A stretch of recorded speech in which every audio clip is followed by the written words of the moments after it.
Hello नमस्कार दोस्तों, आप सभी का स्वागत है आपके अपने चैनल एग्जाम मस्ती बाई सौरभ में। जैसा कि आप लोगों को पता है, हम लोग पिछले पार्ट में हम लोगों ने देखा कि जो मानव का जो विकास हुआ है वो किस तरह से हुआ है। इसके साथ साथ इससे पहले हम लोगों ने देखा था कि जो इतिहास है उसका वर्गीकरण।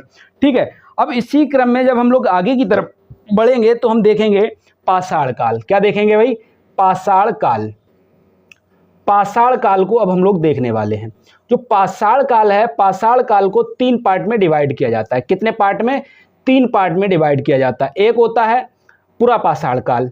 कौन सा? पुरा। और दूसरा है मध्य पाषाण काल और तीसरा है नव पाषाण काल। ठीक है, और जो पुरा पाषाण काल है, पुरा पाषाण काल, इसको भी 3 पार्ट में वर्गीकृत किया गया है। कितने पार्ट में? 3 पार्ट में वर्गीकृत किया गया है। देख लेते हैं वो 3 पार्ट कौन कौन से हैं। पहला पार्ट हमारा हो जाएगा निम्न पुरा पाषाण काल। कौन सा? निम्न पुरा पाषाण काल। निम्न पुरा पाषाण काल। और इसका अगला पार्ट होगा वो कौन सा होगा? मध्य पुरा पाषाण काल। और इसका अगला पार्ट जो है वो है उच्च पुरा पाषाण काल। ठीक है, ये 3 पार्ट हैं। अब इन 3 पार्ट के बारे में अगर हम थोड़ा जानना चाहें, जैसे निम्न पुरा पाषाण काल है, निम्न पुरा पाषाण काल की जो प्रमुख विशेषता है, इसकी जो प्रमुख विशेषता है, ठीक है, इसकी क्या विशेषता है। इसके बाद हम देखेंगे मध्य पुरा पाषाण काल की क्या विशेषता है। इसके बाद हमारा आएगा उच्च पुरा पाषाण काल और देखेंगे कि इन तीनों की अलग अलग क्या विशेषताएं हैं। तो अगर हम बात करें निम्न पुरा पाषाण काल की, निम्न पुरा पाषाण काल की जो विशेषता है, कोर संस्कृति। कौन सी? कोर संस्कृति। इसके बाद जो मध्य पुरा पाषाण काल हमारा आता है, इसका है फलक संस्कृति। कौन सी है? फलक संस्कृति। और जो उच्च पुरा पाषाण काल है, इसकी आ जाती है ब्लेड संस्कृति। कौन सी है? ब्लेड संस्कृति। तो आप लोगों को इतना समझ में आ रहा है कि पाषाण काल जो है वो 3 पार्ट में डिवाइड है। पुरा पाषाण काल, मध्य पाषाण काल और नव पाषाण काल। अब अगर हम देखें पुरा पाषाण काल को, तो पुरा पाषाण काल 3 पार्ट में डिवाइड किया हम लोगों ने, निम्न, मध्य और उच्च। निम्न पुरा पाषाण काल की जो विशेषता है वो कोर संस्कृति है। मध्य पुरा पाषाण काल की जो विशेषता है वो फलक संस्कृति है। इसी क्रम में अगर हम देखेंगे उच्च पुरा पाषाण काल को, तो इसकी जो विशेषता है ब्लेड संस्कृति हो जाती है। ठीक है, चलिए आगे की तरफ बढ़ते हैं, आगे और समझने का प्रयास करेंगे। अब हम बात करते हैं खोजों पर। किस पर? खोज। कौन सी खोज हुई है? ठीक है, वो देखते हैं खोज। और खोजों से संबंधित जब बात करते हैं तो यहां पर हम लोग इसको थोड़ा वर्गीकृत कर लेते हैं। वर्गीकृत करेंगे और इसको हम वर्गीकृत करेंगे कितने पार्ट में? टोटल हमारे जो पार्ट होंगे वो हो जाएंगे 5। कितने होंगे? 5। 2, 3, 4 और 5। अब जो 5 हमने पार्ट में डिवाइड किया, तो यहां पर आपको एक नंबर याद रखना पड़ेगा। एक नंबर है 42, 53 63 84 35। कौन सा? 42। यहां पर हम यहां से लिखना स्टार्ट करते हैं 42, और 42 के बाद हमारा आ जाता है 53, और फिर अगला है 63, और 63 के बाद 84 और फिर 35। बस यहां पर 18 लिख दो। 1842, 1853, 1863, 1884 और 1935। ये आपकी क्या हो गई? सने हो गई। क्या हो गई? सने हो गई। अब इन्हीं सनों में हम कुछ नाम भी लिखेंगे। अब क्यों भाई, नाम भी जरूरी है ना, तो नाम लिखते हैं। तो सबसे पहले आते हैं डॉक्टर प्राइमरोज। कौन है? Doctor primrose. कौन हो जाते हैं? Doctor primrose. ठीक है, इसके बाद है जॉन इवांस। 1853 मतलब जॉन इवांस। John Evans. ठीक है, 1863 की बात करें तो यहां पर आते हैं रॉबर्ट ब्रूस फूट। कौन आते हैं? रॉबर्ट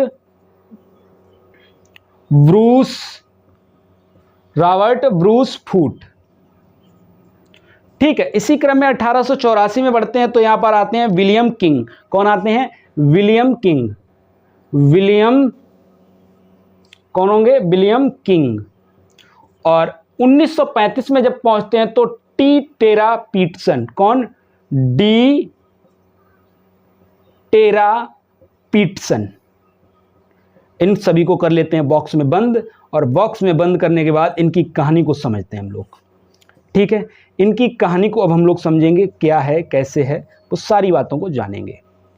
देखिए डॉक्टर प्राइमरोज के द्वारा और जॉन इवांस के द्वारा, किन किन के द्वारा, डॉक्टर प्राइमरोज और जॉन इवांस के द्वारा पाषाण उपकरणों की खोज की जाती है। किसकी खोज की जाती है? पाषाण उपकरणों की खोज।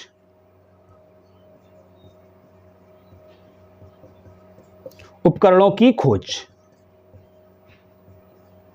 ठीक है। रॉबर्ट ब्रूस और विलियम किंग, इन दोनों के द्वारा हैंड एक्स, किसकी? हैंड एक्स की खोज, हैंड एक्स की खोज होती है। और टी टेरा पीटसन के द्वारा पाषाण उपकरणों की पुनः खोज होती है, ठीक है। अब ये अलग अलग स्थानों से हुई होगी, सीधी सी बात है। डॉक्टर प्राइमरोज ने कहाँ से की? जॉन इवांसन ने। कहाँ से पाषाण उपकरणों की खोज की? रॉबर्ट ब्रूस फूट और विलियम किंग के द्वारा हैंड एक्स की खोज कहाँ से की गई? टी टेरा पीटसन के द्वारा कहाँ से पाषाण उपकरणों की खोज की गई? अब ये बात आएगी। तो चलिए, तो सबसे पहले डॉक्टर प्राइमरोज के बारे में जानते हैं। 1842 का समय है। किसकी बात कर रहे हैं? Doctor primrose.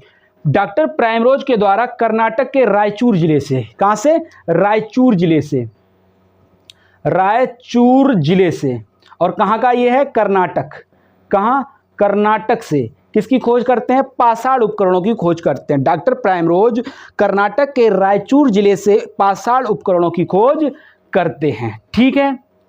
अच्छा, अगर जिले में अगर स्थान प्रॉपर कोई स्थान पूछा जाए तो फिर क्या होगा? तो फिर हो जाएगा इसका लिंग सुगुर। क्या हो जाएगा? रायचूर जिले का स्थान कौन सा है? लिंग सुगुर। बोलिए क्लियर? लिंग सुगुर।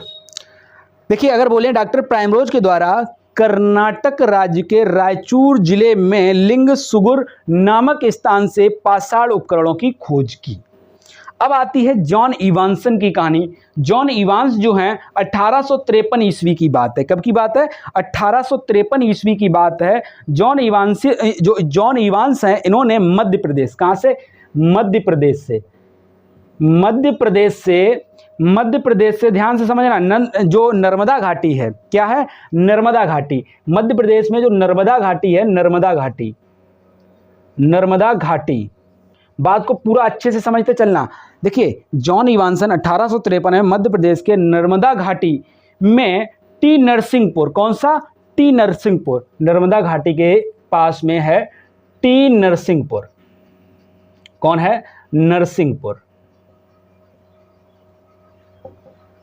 नरसिंहपुर से क्या करते हैं? पाषाण उपकरणों की खोज करते हैं। रॉबर्ट ब्रूस की अगर बात करी जाए तो रॉबर्ट ब्रूस की कहानी 1863 में इनके द्वारा, रॉबर्ट ब्रूस फूट के द्वारा हैंड एक्स की खोज की जाती है। लेकिन वास्तव में 1863 में इन्होंने किस स्थान से? तो याद रखना भैया, कहां से?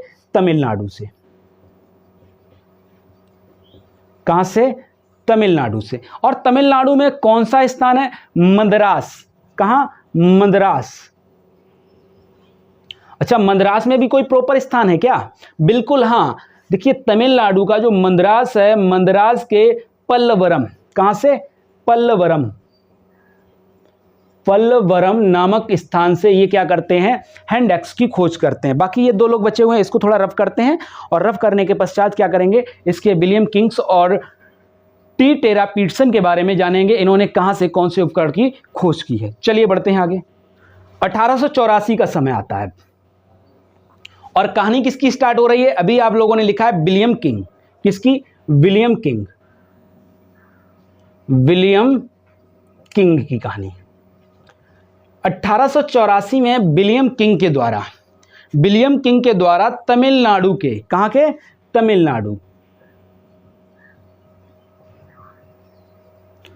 तमिलनाडु के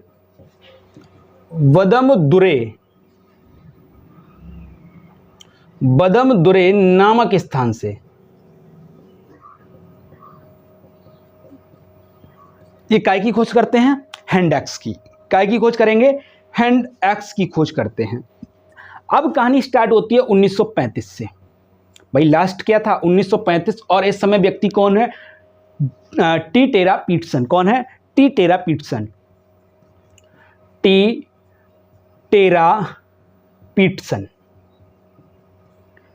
और ये किसकी खोज कर रहे हैं? इनके द्वारा किसकी खोज की जा रही है? तो इनके द्वारा सीधी सी बात है, पाषाण उपकरणों की खोज की जा रही है। दो व्यक्ति थे, विलियम किंग, और दूसरे कौन थे? विलियम किंग के अलावा दूसरे कौन थे भैया? दूसरे थे हमारे रॉबर्ट ब्रूस फूट। ठीक है, तो इनके द्वारा किया जाता है हैंड एक्स की खोज, और जो हमारे डॉक्टर प्राइमरोज और जॉन इवांस हैं, इनके द्वारा पाषाण उपकरण की खोज, और लास्ट में कौन बचते हैं? टी टेरा पीटसन, इनके द्वारा किया जाता है पाषाण उपकरणों की खोज। लेकिन ये कहाँ से करते हैं? शिवालिक। क्या बोला हमने? शिवालिक। शिवालिक पहाड़ी से, पहाड़ी से किसकी खोज करते हैं? शिवालिक पहाड़ी से। ये पोतवार नामक स्थान कौन सा है? शिवालिक पहाड़ी के पास में पड़ता है एक स्थान जिसका बोलते हैं नाम पोतवार। क्या बोलते हैं? पोतवार। पोतवार नामक स्थान से ये क्या करते हैं? पाषाण उपकरण की खोज करते हैं। पाषाण उपकरणों की खोज, यानी पाषाण उपकरण, पाषाण उपकरण की खोज कर लिए। ये तो खोजों का सिलसिला अभी रुकेगा नहीं, ये लगातार बढ़ता ही चला जाएगा आगे। एक नोट डालिए आप लोग, एक नोट डालिए, और सभी लोग लिखेंगे जो मैं बोल रहा हूँ उसको लिख लीजिए एक बार। देखिए, जो हमारा जो भारतीय प्राग ऐतिहासिक काल है ना, कौन सा? प्राग। अभी मैं जब बोलूँगा ना तब लिखना आप लोग। प्राग ऐतिहासिक काल कौन सा काल है? प्राग ऐतिहासिक काल। ऐतिहासिक काल। तो इनका जो जनक है, प्राग ऐतिहासिक काल का जो जनक है वो कौन है? Robert Bruce. रॉबर्ट ब्रूस और लास्ट में क्या था? फूट। तो हम बोल सकते हैं, क्या बोलेंगे? लिखना चाहो तो आप लोग ऐसे ही लिख सकते हो। ऐतिहासिक काल का जो जनक है, क्या बोला हमने? जनक है वो कौन है? Robert Bruce Foote. अगर आप लिखना चाहो तो लिखिएगा, भारतीय प्राग ऐतिहासिक का जनक रॉबर्ट ब्रूस फूट को माना जाता है। रॉबर्ट ब्रूस फूट को माना जाता है। चलिए, इतना लिख लिया होगा। अब पाषाणकालीन जो संस्कृति है उसको समझते हैं। पहले उसका वर्गीकरण करेंगे। जो पाषाणकालीन संस्कृति है वास्तव में वो किस तरह से विभक्त है और कितने पार्ट में इसको विभाजित करके हम लोग पढ़ेंगे। ठीक है, चलिए आगे बढ़ते हैं। तो पाषाणकालीन संस्कृति, अब क्या स्टार्ट होगा? पाषाणकालीन संस्कृति। पाषाणकालीन संस्कृति।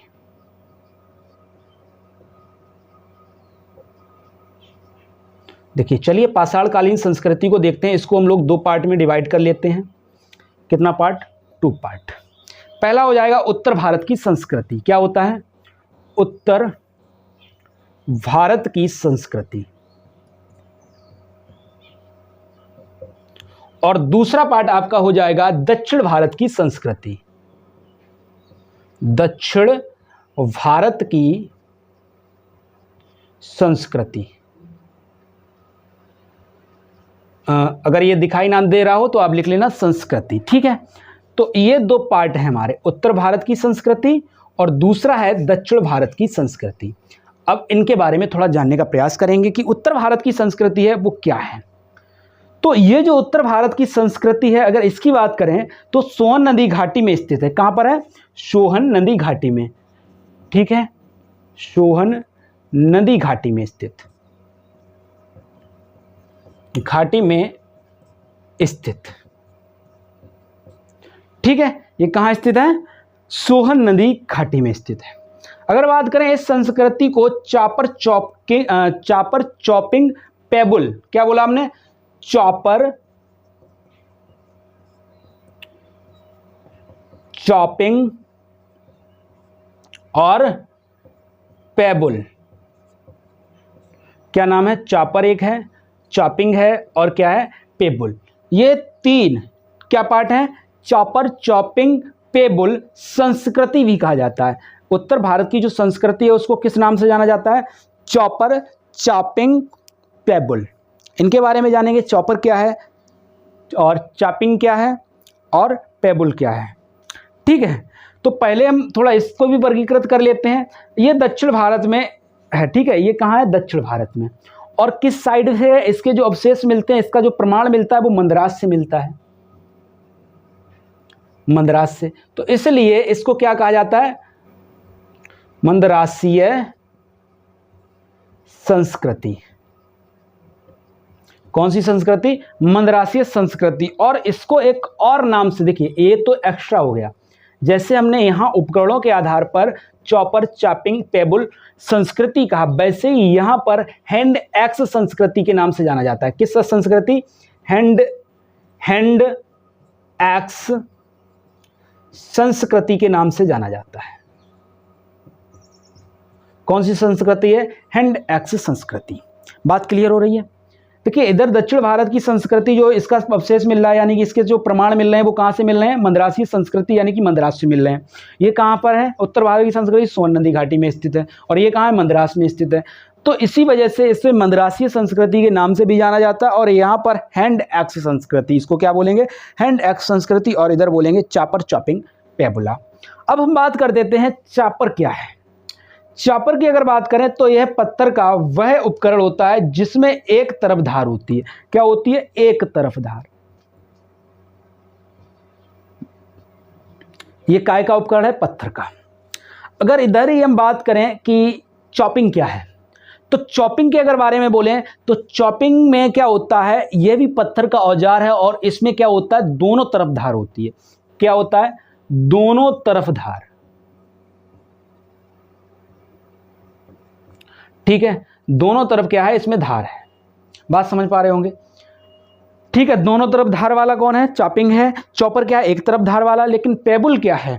पेबुल के अगर बारे में बात करें तो यह एक नुकीला उपकरण है। कैसा है? नुकीला। जिस तरह से ये मार्कर नुकीला है, वैसे ये क्या है? नुकीला है। और ये प्रकृति के संघर्ष के द्वारा, यानी कि नदियों के जल के द्वारा ये लगातार घिसा, और घिसने के बाद एक आकार लिया, नुकीला आकार, बिल्कुल ऐसा, तो इसी को बोल दिया पेबुला। नुकीला है ये। कैसा है?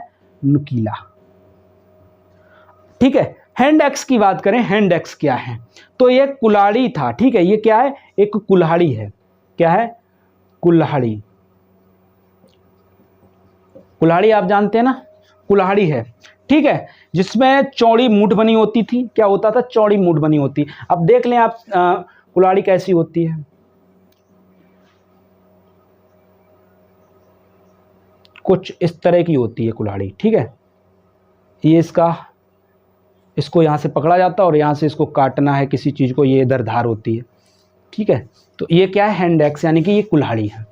तो आपके ये बात समझ में आ गई होगी दक्षिण भारत की संस्कृति की विशेषता क्या है और उत्तर भारत संस्कृति की विशेषता क्या, या इसको अन्य किस नाम से जाना जाता है। तो चॉपर, चॉपिंग, पेबुला संस्कृति के नाम से उत्तर भारत की संस्कृति को जाना जाता है, जबकि दक्षिण भारत की संस्कृति है इसको हैंड एक्स संस्कृति के नाम से जाना जाता है। बोलिए बात क्लियर है? अगर बात क्लियर है तो हम लोग बढ़ते हैं आगे की तरफ। आगे देखेंगे क्या क्या हो सकता है। ठीक है, अब आगे कुछ और नाम आएंगे, जैसे आपने सुना होगा विदारिणी, नहीं सुना होगा तो इसके बारे में जानेंगे। इसके बाद हम जानेंगे स्क्रेयर। क्या जानेंगे? स्क्रेयर। चलिए देखते हैं तो क्या है ये दोनों चीजें। तो हमने बोला विदारिणी। क्या है? विदारिणी।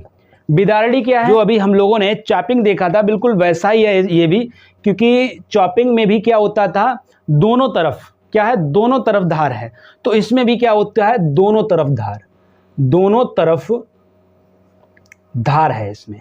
क्या है? दोनों तरफ धार है इसमें। ठीक है, ये किसका उपकरण है? तो ये भी एक पत्थर का उपकरण है, या बोल सकते हैं पाषाण का। काय का है? पाषाण का उपकरण है। काय का उपकरण है? पाषाण का उपकरण है। अब इसके बाद आता है स्क्रेयर। क्या आता है? स्क्रेयर। ये वह पाषाण का वह उपकरण है। काय का? पाषाण का, ऐसे लिख लेते हैं इसको, पाषाण का वह उपकरण है जिससे पशुओं की खाल एवं वृक्षों की छाल निकाली जाती थी।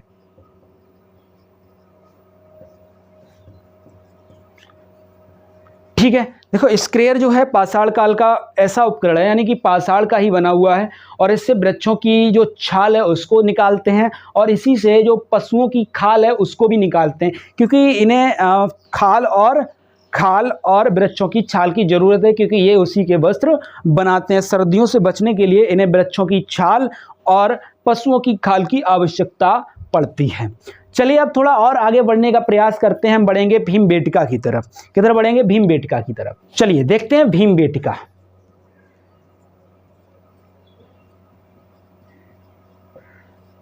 देखिए जो भीमबेटका है, भीमबेटका की बात करें तो यह मध्य प्रदेश के रायसेन जिले में स्थित है। कहां पर है? एमपी के मध्य प्रदेश के रायसेन जिले में, रायसेन जिले में है। भीमबेटका जो है वो कहाँ है? रायसेन जिले में है। ठीक है, यह एक पहाड़ी का नाम है। ये जो भीमबेटका है ये क्या है? पहाड़ी का नाम है। और इसी पहाड़ी में बनी हुई हैं गुफाएं। क्या बनी हुई हैं? गुफाएं बनी हुई हैं। इसमें अगर हम बोलें तो इसमें है क्या? भीमबेटका की जो गुफाएं हैं उनमें आखिरकार ऐसा क्या है जिसकी वजह से हम लोग इसको पढ़ रहे हैं? तो इसमें क्या है? प्राचीनतम, यानी भीमबेटका की जो गुफाएं हैं उनमें प्राचीनतम शैलाश्रय या शैल चित्र, क्या बोला हमने? शैल चित्र, शैल चित्र बने हुए हैं।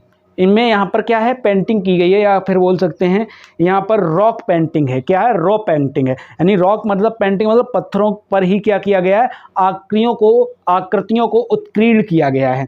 समझ पा रहे हैं? तो यहाँ से ये साक्ष्य प्राप्त होता है कि इस समय की जो संस्कृति है वो किस तरह की रही होगी, क्योंकि भीमबेटका की गुफा के अंदर जो आकृतियाँ हैं, शैल चित्र हैं, वो पुरापाषाण काल के ही हैं। और पुरापाषाण काल के साथ साथ जो आप लोगों ने 3 पार्ट देखे, 3 पार्ट देखे थे, कौन कौन से 3 पार्ट थे आपके? एक निम्न, मध्य और उच्च। ये 3 पार्ट थे, निम्न, मध्य और उच्च। पुरापाषाण काल के जो 3 पार्ट हैं, निम्न, मध्य और उच्च, इन तीनों के समय में जो अलग अलग चित्रकारी हुई हैं उनका क्रमबद्ध तरीके से विवरण है। निम्न पुरापाषाण काल में लोग कैसे रहते थे उनके बारे में यहाँ पर चित्रण किया गया है। मध्य पुरापाषाण काल के लोग कैसे रहते थे, ऐसे ही उच्च पुरापाषाण काल में लोग कैसे रहते थे, इन चीज़ों का यहाँ पर विवरण दिया गया है। अगर हम भीमबेटका की गुफा की बात करें तो इसकी खोज किसने की? खोज की बात करें, खोज की अगर हम बात करें तो खोज करने वाले हैं वी.एस.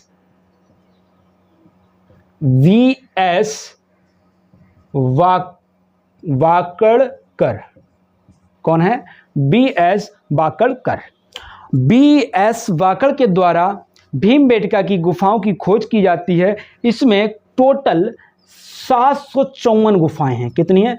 754 गुफाएं। और जिनमें से 500 गुफाओं में चित्रकारी है। जो 754 गुफाएं हैं उनमें से 500 जो गुफाएं हैं उनमें क्या किया गया है? चित्रकारी की गई है। क्या किया गया है? चित्रकारी देखने को मिल जाती है। और हमने जैसा कि बोला निम्न, मध्य और उच्च पुरापाषाण काल में के यहाँ पर शैल चित्र मिलते हैं, चित्रकारी मिलती है। तो हम इस तरह से भी बोल सकते हैं इसके साक्ष्य जो है भीमबेटका में, इसके जो साक्ष्य हैं ना, बोल सकते हैं निम्न, मध्य, उच्च पुरापाषाण काल तीनों कालखंडों से मिलता है। ठीक है, भीमबेटका में निम्न, मध्य और उच्च पुरापाषाण काल तीनों के साक्ष्य कहाँ से मिलते हैं?